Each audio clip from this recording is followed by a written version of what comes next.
So you want to create your own gym or PokeStop? Yes, you have come to the right place. Welcome to the short and simple guide of nominations, creating gyms, power spots, and PokeStop. If you do not have a gym or a PokeStop nearby, or if you want to create one, you can choose to nominate new features around your local area through the following steps.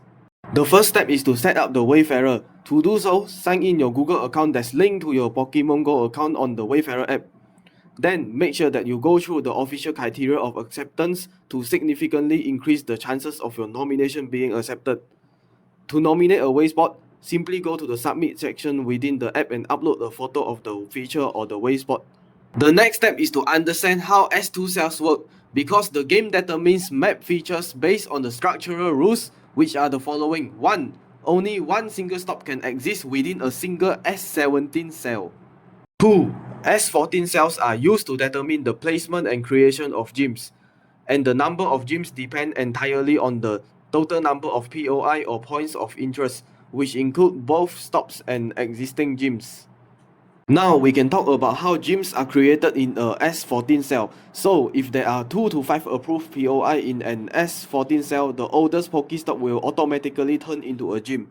And if there are 6 to 19 POI in an S14 cell, there will be 2 gyms created in that area. However, the maximum number of gyms allowed in a single S14 cell is 3, which require a density of 20 plus POI.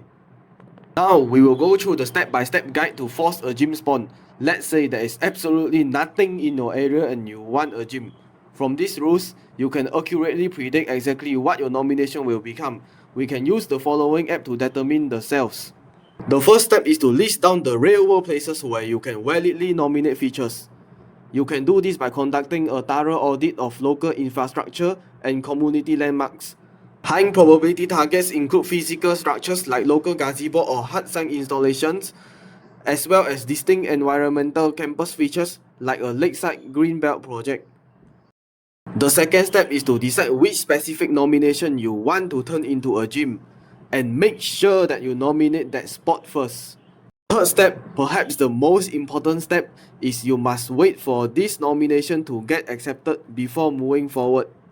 The fourth step is after that initial spot is accepted, nominate another Wayspot in the exact same S14 cell.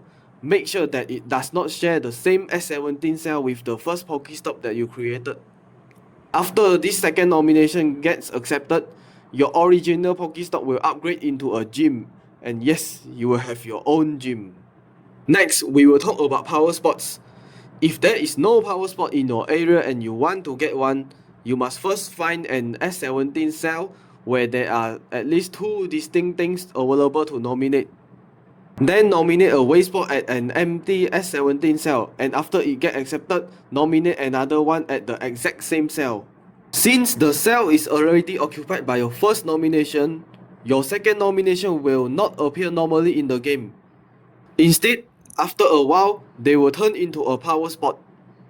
Keep in mind that there can only be one power spot in a S14 cell unless during special events.